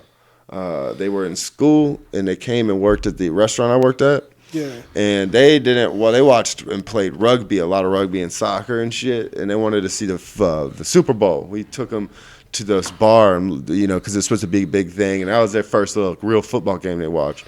And they weren't happy. They were like, "This is boring. Why do you keep stopping? Why is there all the timeouts and the stopping and the kneeling anytime someone hurt their toe and shit?" Right. It was like, "Yeah, you're all right. All the commercials and shit." And they're like, and they made us watch some rugby game. Them motherfuckers don't care. You can have a broken leg. They're dragging you off while another player's running out on the field to replace them. No pads, none of that shit. That shit's crazy. Yeah. The guy who helped me get podcast stuff is this big Russian dude. Because I did his podcast and I asked him about his setup, and he helped me get some stuff to get started. He's it's hilarious. He's a big dude. Big dude, bald, super tall, big beard. You know what I'm saying? I'm like, this is Zangief. Fucking Street Fighter. I'm like, if I ever get into some trouble, I'll biggest white. He's like the nicest dude ever. Yeah, it's usually how I've noticed it goes. Some of my biggest friends ever. I had one buddy named Steve Spizak. Big old corn-fed country. Like, he can't sit in a car. He had to buy a truck as a device his car because he took up the whole front end of it. One of those big ones, a concrete worker. Shoulders are like this. And the biggest teddy bear ever. Had the hugest heart, run over a fucking squirrel and cry and shit, But, hey, I was thinking about this morning. When you said you was going to come over, and I forget what it was. But do you remember that time we were freshmen? And that kid in the locker room was trying to fucking kick my ass. And there was Big Mike and everybody else was around. And you was the only one that stood up to these seniors wanting to kick my ass. I was like, that's cool that we were both about to get our ass kicked. Right. You know that motherfucker's in prison for life. Really? Yes. That does not surprise me. No. I can see it in his eyes. I seen it that day in his eyes. Yeah. I was scared. He was out for blood. Yeah. That's what made me I heard the yelling and I was like, what's going on? And I put two and two together and I looked into his eyes and I was like, I took a breath. I was like, here we go. Yeah. Well, and I remember Mike and Corey Dunny and all them, they was just sitting back there oh shit, let me eat some popcorn or something. Yeah, I'm like, I had a good run. Here you go. I remember that. And then I heard not too long ago about that. And I was like, God damn. So that's just like them Spiker boys. Chilled out, though. Them Spiker boys, I believe most of them are all in prison for life, too. One of them killed, their girlfriend's mom with a knife, stabbed her to death and shit in a tub of some sort. Oh, my God. Yeah. Can you believe the crazy motherfuckers we were growing up around? That's nuts, man. Damn, I moved from the south side there too. Yeah. Actually, no, I went from the south side to the north side, and then went to Fenton where shit was crazy. Yeah. That's because when we first moved there at our age, a lot of them bad motherfuckers were some bad motherfuckers, but they were on the run from the city because that was Jefferson County, and before it was just Jefferson County, and they didn't link their systems up. And they started getting real bad down there. So Jefferson County and St. Louis County teamed up, and that's why you still see now today St. Louis County still go up in that motherfucker. It's still pretty bad, but it's getting a little bit. I don't know when's the last time you've been down there. It's been a little while for me too, but half the road's been paved or asphalted. Oh yeah, I did see that. Yeah, that's nuts though. I remember though it felt like, even though it was mostly white people, it felt like gentrification. The way that they were building up all these nice houses and shit right around. One hemorrhoid of the butthole of Fenton, man. Right. And it's the nicest piece of property right there in Fenton because it looks over the George Winter Park like my mom's building, the building we grew up in. You go into the other 2 apartments, especially the top one, and all you see is the George Winter Park waters. Wow. Yeah, and all the other big houses that they built up around down below it. So that piece of property right there, those last 3 buildings, they're gonna once they get rid of that place, Right. they're gonna put mansions on there. I guarantee it. Because it looks over almost a lot of the properties. That's nuts. Man, when I first moved to Fenton, the Walmart was over there, like Shop and Save, like where the Gold's Gym is. Yeah, like that's where the shit was before they dug into those Indian burial grounds and shit, burial mounds. Yup. I wonder if they blew into some shit and they just found like a bone sticking out the cliff and shit. A skull with some feathers and still had the hat on. Oh my god. That's fucked up. I don't know. So Whatever. fucked up. So fucked up. I think about that shit around here because I want to find, like, Mastodon Park ain't far from here. And to think that they were only right there is kind of, you know. That and caves. I found a little section. If you're driving down my road, you'll see there's this, it looks like just a hole in the side. And I've shined my flashlight down there. I like pulled and blew all the leaves that I could out of the entrance of it, and it looks like there was a big mudslide or rock fall right in front. Because when you look down, it's like a little cave, and it's just got like a bunch of dirt that's been like sliding and falling into there. But I shine my light and listen, and you can just hear water dripping, like whoop, whoop, and I'm like, oh shit, I got a cave. There might be some treasures in there or an alien. Yeah, them cave movies fuck me up. When they go in deep and deep. Can you ever do? They squeeze it. I love them. They make me fucking. Mandy can't watch that shit. Yeah. I ain't watching this shit. So the shit that freaks me out is like, especially the documentaries. And you see somebody like they get stuck in one of the little crevices and they're down there, and it's like. You're done. You're done. I think about that shit when I go to the City Museum.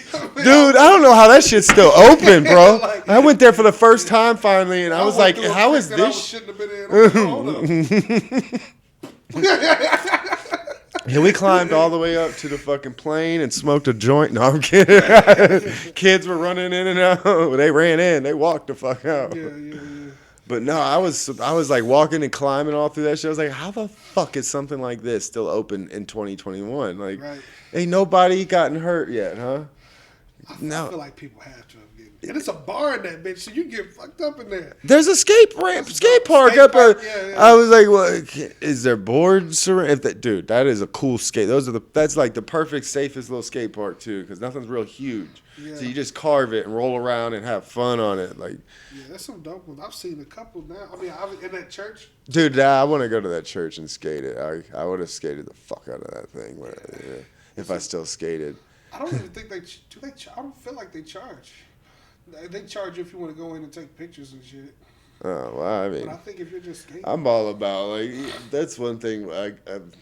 We have a couple of different mics will charge you like $5, and one of the ones I go to is Word Up. It's out in the city at Legacy's, a little place, a little bar and grill. They got some amazing fucking wings. The sweet and spicy St. Louis sweet and spicy sauce, dog, like, off the hook. Some of the best food I've had. And it's this little old black lady and her husband and I think like their nephew or something that's like running the place. I'm not sure if that's their nephew or just an employee, but yeah, this old dude and his wife run it. And I've offered to make them. I'm gonna hopefully they don't have a stage anymore. I was like, dude, I'll build you a stage for free. I was like, I'll collect lumber and I'll build you one that you can even retract and move out. And I was like, I'll do that for free because they've done so much for the comedy scene out here. During COVID, they were like the only mic you could go to. But the people that run it, Lewis Confliction and Energy. Poets. They're poets. It's a spoken word open mic. Oh, that's dope. But they do it ends up being mostly fucking comics. Yeah. But they charge $5, and a lot of comedians won't even go because it's $5. They're not paying. I'm not paying to perform. I'm the one that's providing entertainment. Blah blah blah. It's like suck a dick. Like, especially after I found out that they take that money and they do like. to feed the homeless and shit with it, and all kinds of stuff of shit that they're doing for their community with the money. And it's like, fuck you. What is Funny Bone doing for the goddamn community? What is the fucking any of these other bars doing for the? I'm not gonna say Funny Bone. I don't know what Funny Bone does. They do a lot of opportunities, comedians as well. But these guys are doing something and taking the money and putting it up somewhere and actually helping people. And I was not expecting it, but because you go in there and they don't have some nice ass equipment and all this, they have what they need to put the show on. So you would think, where's the money going? And then you find out where it's going, and it's like, okay, I can get that. And that's the only one I go to on Tuesdays now. A lot of the other people go to the Funny Bone on Tuesdays, which I like the Funny Bone. I do. They're cool, especially Scott James over there. He's super cool. The bartender's super cool. Yeah. But the Word Up open. The one in Valley Park. I just don't think between the flooding and everything. I wish they would have kept that open because that was a badass spot too. Yeah. And for that, I was surprised when they first put it. I was like, I don't know if that's a good spot for it. It was, yeah. I thought it turned out it was great for me because I lived right down the road from there. But then both of those Funny Bones are privately owned. The rest of them are like a corporate. And I feel that guy, the guy that owns them in St. Louis, those two Funny Bones are some of the ones. That one Funny Bone, one of the best Funny Bones out there because it's personally owned and the way they are. Like the other Funny Bones that I've been to and have visited to are just. You can definitely tell it's corporate. Like you can definitely tell it's corporate. The one we have out here is definitely much better than any of the other ones. And I feel they're much better than some of the other clubs not clubs, but they're definitely beating the chain off of fucking Helium. Helium still don't do open mic. Yeah, they still aren't offering an open mic. So it's like you got two stages. That's one of the nicest clubs in St. Louis. They got two stages. They got a main stage and a side stage. So you can, Helium? Yeah. So you can literally have two classes of comedy. You can have. Right. You can have a lot of shit going on, but they only ones that they do. Only thing they do is if they're making some money off of it. They don't care about really. That's the way it's coming off. Everybody else and even the other like Funny Bone, yeah, they had to shut down a little while, but they didn't shut down until they absolutely had to, and then they did everything they could to get open back up. They were doing the fucking temperature checks and all that. I even got pissed off at him because of all of it, like because I did a show, I guess, with somebody that that tested COVID positive or something, and then like signing up to get on the show and shit, and then someone's like, yeah, they ain't putting us on the show, they're blackballing us because we performed while they were shut down or something. And I was like, well, that's fucked up. Can I go there and watch the show still and still spend my money? And I kind of was an asshole on that end of things, but they still put in it. They were still doing a lot more than what Helium was doing to provide a fucking open mic. And those open mics are gold to comedians, especially in St. Louis, because there's not many of them. Yeah. New York, you can get 10 open mics a weekend, easy. Out here, you can get 3, 4. How do you become a great comedian when you can only practice, But I don't know. Somehow they do it. You still get Nikki Glazer's, fucking Greg Warren, Cedric the Entertainer. Yeah. Guy Torrey's about to perform. I want to try to get those tickets. He was the first, I guess, mainstream comedian I've ever saw. Really? He killed it, yeah. He's about to be back. He's coming back to the Funny Bone, see? That's going to be a great show, too. That's where I first seen him at. Yeah. Well, no, okay, so I've seen him twice. I can't remember which one was first. We went to go see Maxwell perform at, the fucking stadium or whatever. Okay. Maxwell and Jill Scott. I think Jill Scott was opening. You go with your moms? I went with Mandy. Mandy? Man. Me and her, she's the one that pointed it out to me. I remember we walking through the stadium. So this is, Guy Torrey's he's opening. He's like a comedian. Then Jill Scott, then Maxwell. I've never seen more ass in my life. Man. Mandy was like, God damn, man. I was like, what you tripping off of? She's like, look. Just ass. Just everywhere. I was like, oh, shit. I have been. I just wanted to, I didn't want to the wrong concerts. Yeah. Yeah, But shit, that was like that at the Charlie Wilson concert. Charlie Wilson be throwing it. He's OG. Like every time I go to his show, this old motherfucker was running like back and forth on the stage, dancing. How does his voice still sound the same? Right. And Him that Ronald good. Isley. Him and Ronald Isley sold their souls to the devil. I don't understand. Because, like, all these other singers, I know sometimes it be drugs and all that other stuff. They did this. They did him. Right, Charlie right. was bad on cocaine Like, for a how while. did Whitney Houston's voice go out? Oh well, that was a lot of dick sucking for a lot of crack. I'm sorry. Once you get to the crack game, you automatically think she's sucking dick for crack. Jesus. Oh, who else? All right, Mariah Carey. I don't even think she does drugs. No, she. What happened to her voice? Nick Cannon must have a big dick. Damn, maybe is it the women? Because it definitely wasn't Eminem's. I mean, Bobby Brown. I don't know if he was ever really able to sing for real. Nah, but you can only get choked so many times. Yeah.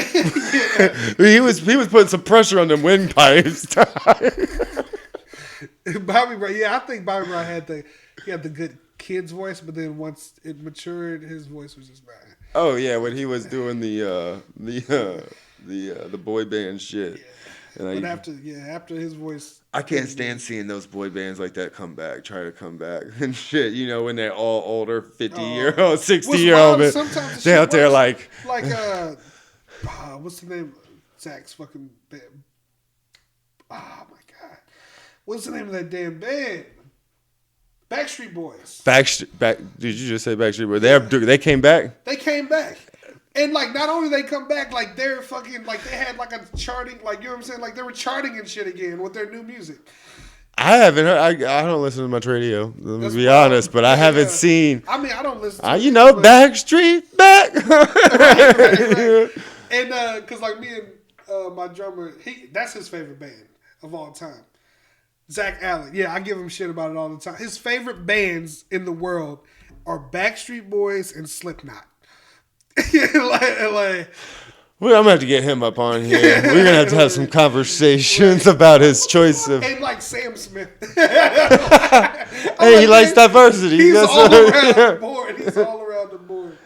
Did you see that Night in Miami shit? Not yet. I want to see it. I want Pretty to watch good. it. Pretty good. What's crazy is I felt like they made that movie for me because, like, I literally watched like Ali just to catch up on it. Remember how good of a movie it was, and I watched just randomly, and I watched a couple of Malcolm X documentaries. The one that Who Killed Malcolm X. Mm-hmm. That movie pissed me off. Getting that anger up against white, just filling up that gauge. It was just random because I was like.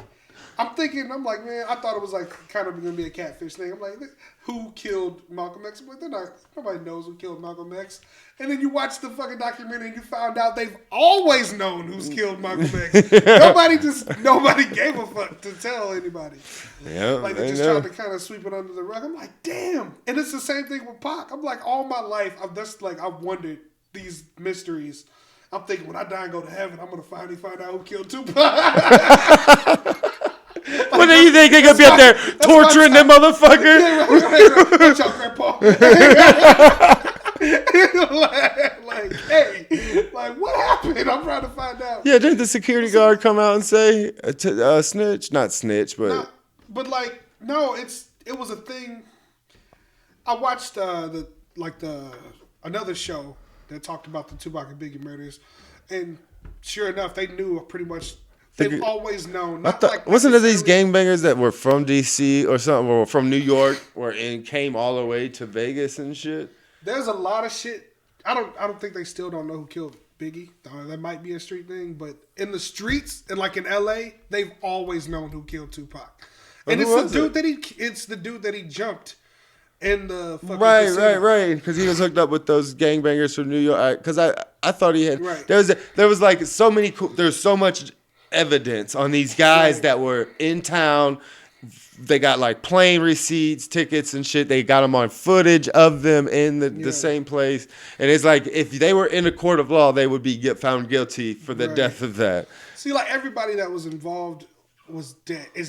Besides the person who told the whole story, the Keefe D dude or whatever. He made some deal with the fucking feds or whatever to where he had immunity, and so he could tell them, everything. So he did, but his immunity does not.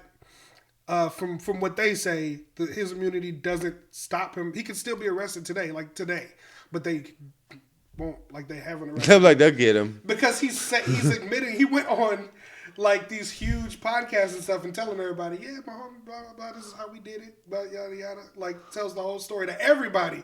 They're like, no, we said you can tell us. Shit. But the LAPD and them, they can still arrest you. You can still go to prison for this. But I'm gonna have to check out what podcast is that on. I mean, that was he talks about it on a couple. Probably the most. What's the one where they think the dude's a snitch? That they found out the guy's a fed or something. He's interviewing him. It's a big time one. Ratcliffe was telling me about it. He's and it is. It seems like it's a fucking Fed interview. When you get interviewed by the police, the detective that comes in that room, and you're sitting in this white room, and that's what all the rappers do. They come in. But I watched the video, and the rapper's like, how'd you know all that? Right. No, ain't nobody know all that. Called him out on it, too. And I guess he slipped up a few times. But there's one of those. What is that fucking? I'd have to ask. I'm gonna look up that. It's Unsolved is what the name of the show is Unsolved. called. Watch that. I was on the edge of my seat that whole shit, but it pays off at the end too. But pretty much the dude just. What's crazy is how Eminem said in that one song, he was he says Diddy put out the hit the day Diddy admits he put out the hit, they got Pac killed or whatever. So there's a little bit of truth behind that from the story, just what they said. The guys, the Crips and stuff, that eventually ended up doing it, were kind of working security for Diddy and stuff, and they were at a party, and some shit had just went down with Suge Knight and I think Diddy's cousin or some shit. I think it was Suge Knight's cousin or something. Whatever, it was some altercation, and Diddy just was like, I just wish these motherfuckers would just go away. You know what I'm saying? And he's like, I'd do anything or whatever. And then they overheard it, and he was like. It was kind of it wasn't I'll pay you $1 million if you. Yeah, no, it was I'll take care of that. It was more of a all right, bet. You know what I'm saying? That type of deal. So and it just ended up to where the stars aligned, to where they were in the right place at the right time. You know what I'm saying? They he jumped the dude in the casino. He went and linked back up with his homies or whatever. They gave the OG dude gave him a gun to go handle it or whatever. And they knew where they were going, after the fight. Yeah, and all everybody knew about the club they were going. So they went and waited at the club, but they didn't show up, or whenever they were waiting on him, so they gave up. And then seen him on the street. Yeah. And they heard girls yelling out, Tupac. Yeah, and they pulled up. Yeah. The story I want to hear, touching on. The one I've been saying for a while, and I was just talking to a dude at work about it. Suge Knight, somebody needs to be sitting with him taking down his story and producing that shit. He's got out of all the other gangster rapper movies, the NWA movie, all of them, Suge Knight's got the story. He was the Don King of the rappers. Yeah. He played them all like a fucking fiddle. They were all puppets in his game in a way, and for a long time. Just watch all the other movies that they have out where he's portrayed he's always pistol whipping somebody, doing something. He's in jail right now for murder a dude in broad daylight in front of a big boy or some shit. We looked it up. Ran him over. Yeah, I seen that shit. It's he's got a story. He's got some shit to say. He's got a good story in him. And I know I heard he was trying to get himself out of jail. I'm not sure for health reasons and everything. He was trying to plead or get some kind of shit. What's hilarious is everybody that's been in Hollywood for a while, Jamie Foxx and all them, they all have their Suge Knight stories and stuff. Or even Akon. Look up Akon's story about Suge Knight. It's fucking hilarious, man. Apparently Akon signed somebody that was kind of signed to Ray J. Ray J worked with Death Row, right? So Ray J works with Death Row, and he has this artist. And the artist decides to, I guess, leave Ray J and go work with Akon. So kind of Suge Knight kind of interjects himself into it. He's like, well, we're gonna need to get paid. You know what I'm saying? For you, if you want to take the artist, that's fine. We just want to get paid. And Akon's like, oh yeah, no problem. He's like, I tell you what, as soon as we put out their project or whatever, all the first proceeds, everything all the first money made is going straight directly to you. Like, so it'll be kind of like they still released it, except I'm backing it and doing all this stuff. They own the masters, you're getting the first proceeds. Yeah. Right. So like that was going to be the case. He's like, I thought everything was good. A couple weeks later, I run into Suge Knight and he's like, hey, what's up with that money? And he's like, we haven't released anything yet. Like, we still working on we haven't done anything yet. You know what I'm saying? And he's like, oh, okay, cool. He's like, and they was like, had a conversation. Everything was cool. He's like, I shit you not. I'm in a club a couple weeks later. And he comes in there and he's like demanding money once again.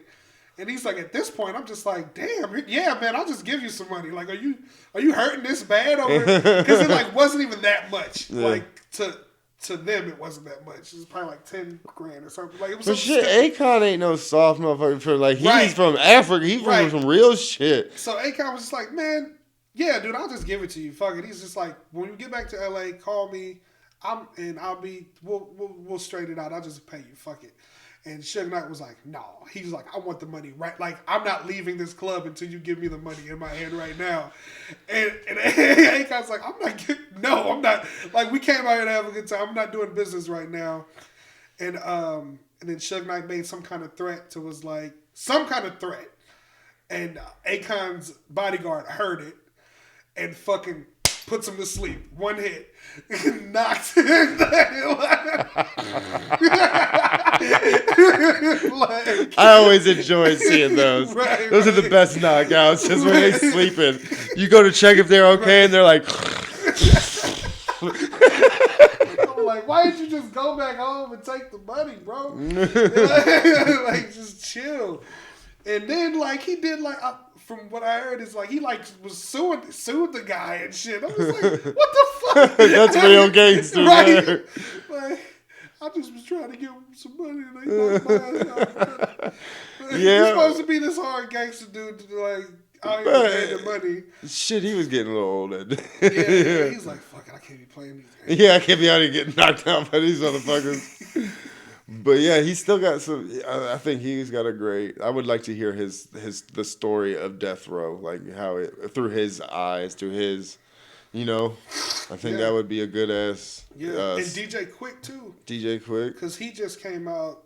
He made a post the other day. He burned one of his checks that he got from a Death Row whatever checks. He's like, I couldn't see how much it was, but apparently it was insulting to him. So he like set it on fire. He was like, this is ridiculous. I'm not going to keep being disrespected. Of all the fucking work, I risked my life working for these people. Like every day I went into that studio, I could have fucking died. Yeah. He's like, and not just his contributions to that shit, but to this dude's, he has been behind some of the biggest hits you hear today from 50 Cent in the club. They left him off credit for that. Like, in everybody's mind, Dr. Dre made that beat. No, fucking DJ Quick was in on that shit. You know what I'm saying? Like, yeah. And they left his credit off of that. He said they left him. He's like, a lot of these big industry people and these huge songs that have been made, they're not giving him his credit for it or whatever. Yeah, the music industry, it's fucked up. But that's what's so great. Have you seen what they've been doing with like? A lot of things is starting to get, what is that called? What do they call it? Encrypted. Encryptions and like Bitcoin, cryptocurrencies. And have you ever heard of the NFTs? Have you heard any?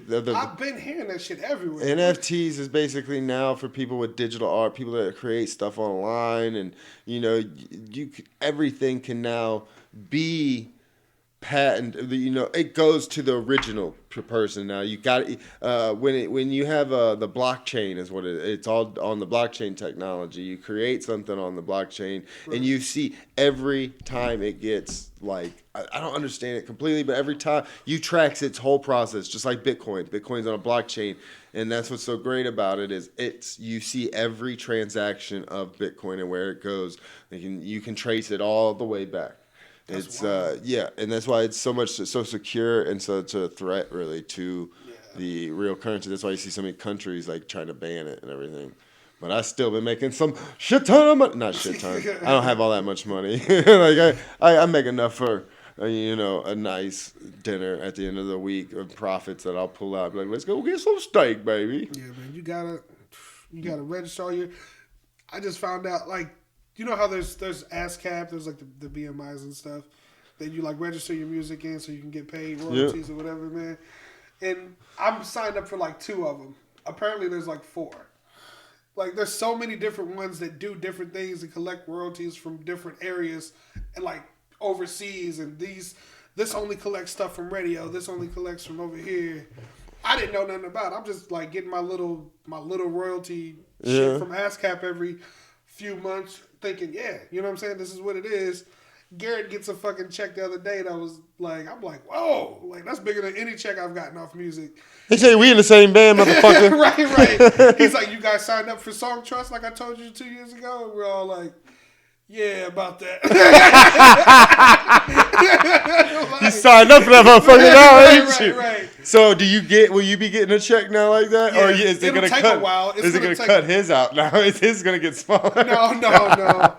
It's there. It's just they didn't know. They just like, I don't know who to give it to. It's just sitting in an account. So they have to go.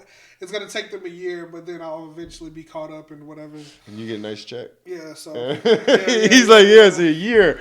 Watch out. Right, yeah. PS6. I mean, the check wasn't like that great, but it still is a bigger check than I've gotten from ASCAP. I was like, yo, what the fuck?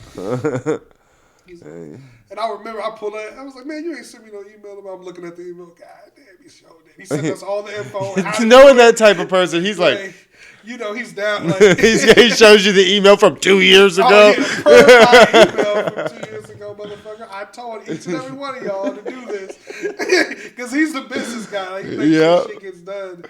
And we're like, man, whatever. We just making music. He's like, fuck that. Right, we have a whole. This is a business. Right. What are you doing? Where you get that from? They're trying to preach to a lot of some good comedians and buddies that I see that I have. It's like, this shit is your company now. Like as a comedian that's making money, not me. I'm not making no money, but some of the ones that I'm seeing take off and stuff. Like Nicholas Kuvar, I really think's got some shit going on. There's this another college kid that's really come out quick and been like when he first started.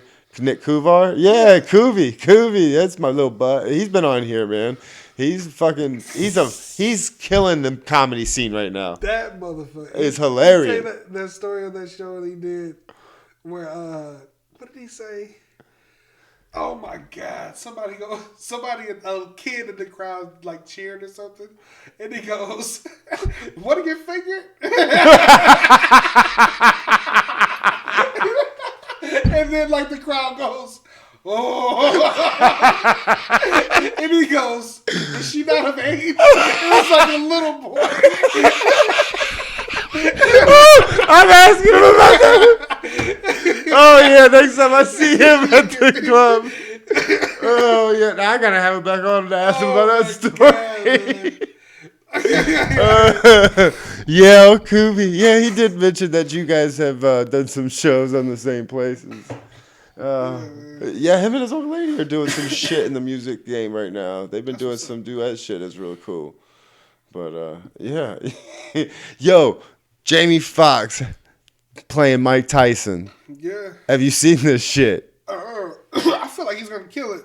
He's getting buff as fuck. Oh shit. He's building up. I don't see. You know he can do the. You know we already heard his Mike saying. Wait, I heard your jokes, Jamie. Where you going, Jamie? Right. Mr. Funny Man. Right. But I don't see him getting that look. But I don't know. I don't know. I really wish he would do a fucking stand-up tour, man. Yeah, that would because be he amazing. is one of my top favorite comedians. Eddie Like, Murphy was supposed to do one. He said he put it on hold because of COVID. yeah, he did. Just watching him do that. What did he do? SNL. Like watching that was like, wow. Just look at a profession. Because I always bring him up when it comes to like comedians, and they talk about how long they've been doing it, and you got to do it for this long, and it's like. Yeah. Look at Eddie Murphy. Yeah, he was perfecting the Delirious when he was 19, 20, 21 years old. Because he did that shit when he was 21, I believe. Yeah. He was perfecting that whole hour for like realistically. I mean, I guess he could have started at a young age, but Dave Chappelle did too. He started at 14. He wasn't no Eddie Murphy at 21. Right. You know, that was something. He's got something natural. He's like one of those just natural dudes out there that's like, holy shit. Because you see Martin Lawrence's last stand-up? I'm not hating on the guy. Yeah. It just wasn't... I don't know, though. I've never thought that his were, like, that great. No, his shows. I think he did his best work on Def Poetry Jam. Def Poetry Jam. Wow, Def Comedy Jam. Def wow. Comedy Jam. Yeah. He was good on that, but I think his show was where he really shined. Like he had a mindset for producing a show. That's what I used to love. Going off on somebody in the crowd, like. Yeah, I've always looked at Martin Lawrence as more of a comedy actor, though. Just like some of my favorite shit was that Blue Street. Black Knight. I just watched that shit not too long ago. I've been trying to watch that one again for a while. Yeah, that's a good one, The Black Knight. That was shit. Yeah,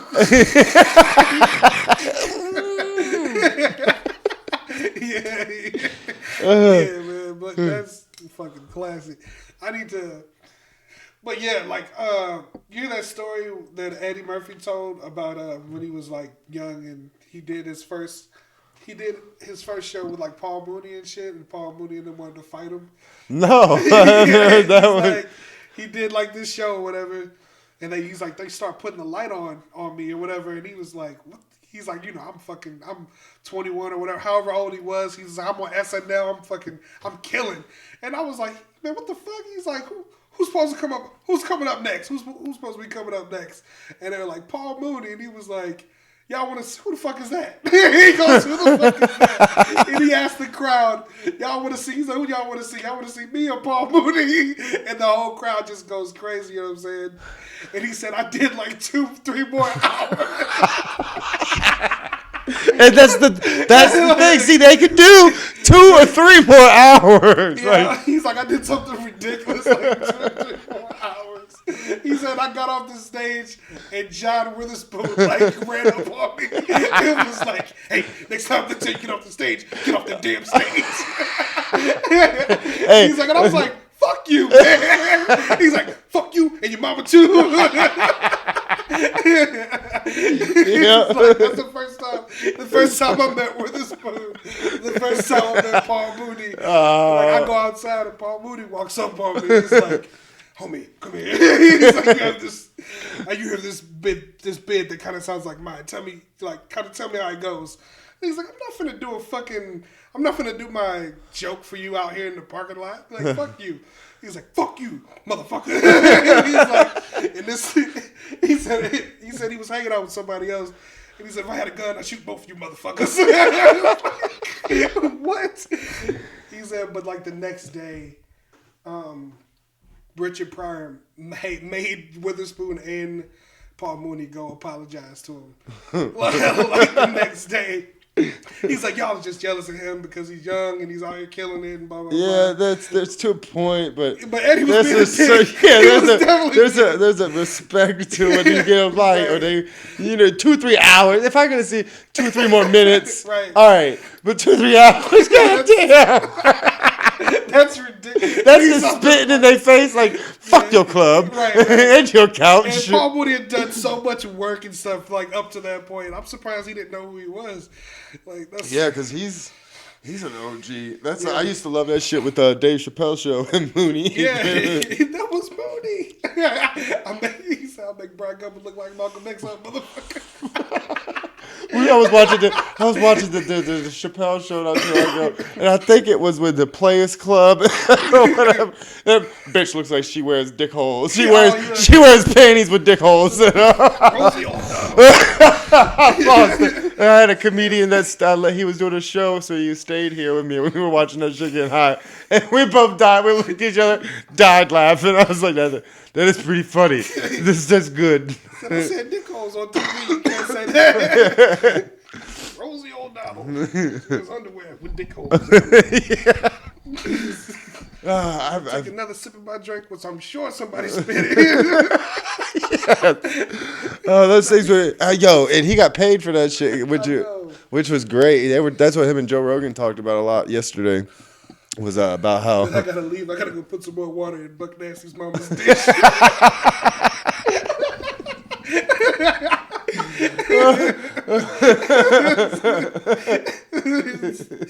He just made that shit look easy. Dude, his sketch, like, he's on a whole nother level. That's something I wish he would do again, but then again, I don't think he would ever do it again. I think he would. I don't know. When he talks about it, sometimes it sounds like he wouldn't do it for the people he did it for. It would have to be a Chappelle production. He does it all his way and his people. There is nobody else in there telling him what or how or anything. When he demanded to get paid for it, and then they ended up paying him, like he said while he was demanding money, he was like, go back in those. I understand that the same people probably don't work there anymore. You know what I'm saying? He's like, but go look in the books and look what you guys made off my show and look what you paid me and make it right or whatever. You know what I'm saying? Yeah, no, he definitely but he said that they pay. He named the guy and everything on the show on Joe Rogan shit. He's like, I think it was Chris something. He's like, he came through. He made everything right, and if in reality, at the court of law, I would have lost completely. I wouldn't have gotten shit. He's like, so. That's what's up. He definitely, which is good for those comedians and them artists that are getting to that stage to where who to pick. You want someone like that that shows a lot of somebody who's gonna do good business with you. Yeah, good business. I mean, you're not getting with a Suge Knight or a Don King as a manager, Right, that's the game, baby. Damn. Yeah, who's your manager? Y'all still doing that girl that did school? Oh man, hell no. That's what to say. I love Hannah. She's a homie, but no. She I'm our first tour, or we did like a GoFundMe. I don't even know if oh my God. I don't know if we've talked about this like publicly. But we did like a GoFundMe to try to fund our first tour. And she lost all the money. Lost all the money. Oh. We're getting ready to sell it. All right, we're going out next week. That money. By the way. What? Yeah, I didn't understand how GoFundMe works. Right. And then there was tiers where you donate a certain thing, you would get something shipped to you, like merch and stuff. That was gone. That didn't happen either. We were like, what the fuck? So yeah, we got rid of her after that. But that would have been an investigation into that. No. Yeah, shit. My brother-in-law with his company had an assistant that was it sounds like got her husband a whole sex change, all kinds of crazy, close to $500,000. Really? She whittled out of him. And so where he had to go and hire these badass tax people from DC, it sounds like these tax accountants to come through and go through all of his books from the time he started, every single thing, and find out every single time she did something. And he was an electrical company doing all kinds of different government contracts, and so found that she had been stealing lots of money, and it's damn. And they were on the news I think she was holding up her house with the kids in it and was threatening to kill herself or some crazy shit. And Megan was because I guess Megan flipped out because they thought they were going to lose everything. Right. Because they couldn't even pay the employees. Something finally all caught up somehow. Something caught up, and it was just showing that they didn't have no money. And it's I should have well over this much money, and to do payroll and to cover the cost of insurance, because you always have to have a certain amount in the bank when you're handling stuff like that. Insurance for you get $2 million worth of insurance and all that, so you got to have a certain percentage of that in the bank.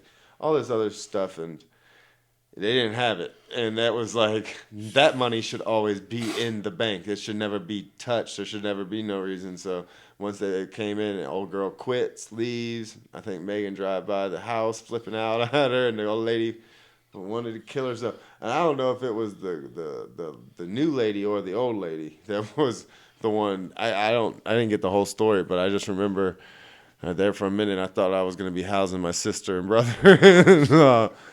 Which would be crazy because, like I said, he's got probably, I mean, if he wanted to just sell out, he'd probably be a millionaire easy with his company. I mean, he's got multiple big trucks and cranes and shit. So, yeah, he's big. It's crazy what somebody that you can, you know, not on y'all's end. Like, she could have honestly made a mistake. That's one good thing. But an assistant or a manager can do, how quick they can, just making a mistake can fuck up some shit. And I only imagine what I would fuck up. I let Jules cover everything because I am horrible. I would not. I would always, if it wasn't for her, like if it's not on my like telling me, hey, pay this right now, I don't know. And if they don't take cash, I don't know what the fuck I'm doing. It's like the world today. Like I went to go get that Missouri to get the job. I had to have all that medical marijuana ID and everything to be some medical marijuana agent or whatever. So I had to get my prints done down at the municipal center. Right. Try to get all this shit done. They don't take cash. They don't take card that's got my old lady's name on it because I lost mine. But she's got the same last name. I had to go get a money order. They don't take cards for money order. You got to have cash. Wow. And they wanted some crazy. I was like, motherfucker. So I had to drive all the way to my bank, but get there, and I don't know the name. The lady just wrote down the amount. She didn't tell me the exact name it needed to be for the check to go to, for them to print it out on. Luckily, I've picked the right one. But yeah, I was like, I ain't never had to go through all this to get fucking fingerprinted. I just usually had to break the law. Right. I should have just punched somebody in the face. I put my fingerprint on my phone. But I was a pro at that shit. She's like, here, do this. I got it. Right. But yeah, it was cool. Definitely a cool job. That's dope.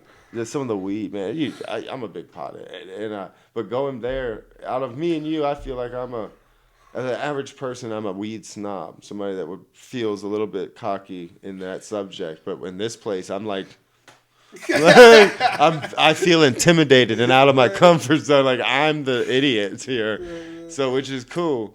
But it's just gonna make me a bigger weed. Jules pointed out, she's gonna make you a bigger weed. Yeah. Yeah, and right now, from the looks of it, tuxedo. Yeah. So it pulls out a joint. Oh, yeah, no, when I was like 18, I did that with my. I was dating this chick, and we all went out to this place called Lake Gaston for her Christmas. At Christmas time to see her family, they had this big little thing every Christmas. Yeah. Go out there, and we had these hotels. We stayed in the hotels, and her dad and it was me, her mom, her sister, her sister's boyfriend, and her dad. So me and her sister's husband and her dad all went into the truck to go get some more booze for the hotel because we were having a party because there were some drinkers. Her dad pulls out a joint, some dirt weed.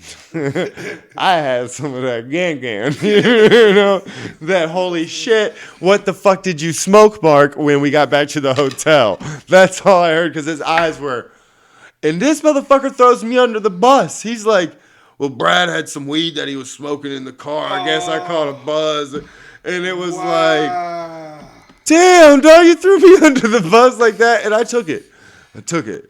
But then it's like they had a big, I guess him and the wife kind of got into an argument or something about it. And I just took the blame for it. I was like, oh, my bad. I didn't know. Like, I figured y'all knew about me and my long-haired hippie ass. And that's wild. Yeah, so ends up, he's like, he basically, anytime he gets around the family or like the grandparents or something, he throws me under the bus about the weed thing, and it's like calling me out about it. Like it wasn't like he didn't smoke too. Right. So anytime I found his weed around the house, I'd steal it. There you go. Yeah. It was shitty too. I'd throw it away most of the time. Little bitch, you can't smoke it around me. Right. Little asshole. I felt we had a good relationship up until that time, and then he hated me. Like after that, after he got busted with that, he hated me, cause I don't know. I wouldn't want my daughter to be with a guy like me either. Like I was 18, had no, I didn't go to school anymore. I just was in college, getting ready to go to college. Had a job, had my own place. Had my own cars and shit, and I was trying to get his daughter to come stay with me. She was like 17, I was 18. You know, it was like, yeah, she's gonna come live with me. And the fuck she is. She's an honor roll student, first chair trumpet player, and all this other shit. And I'm just fucking ruining her future. But yeah, now she made the news because her and her best friend. It wasn't her. She swears it wasn't her, but her best friend. And they were like, you know, girls in school was fucking the band teacher. Like they took all kinds of band trips because they were like national whatever. Right. And yeah, it was all in the news and shit when I met her. I was like, oh, you're that girl? Yeah. What's up? You like to fuck, baby? What's up?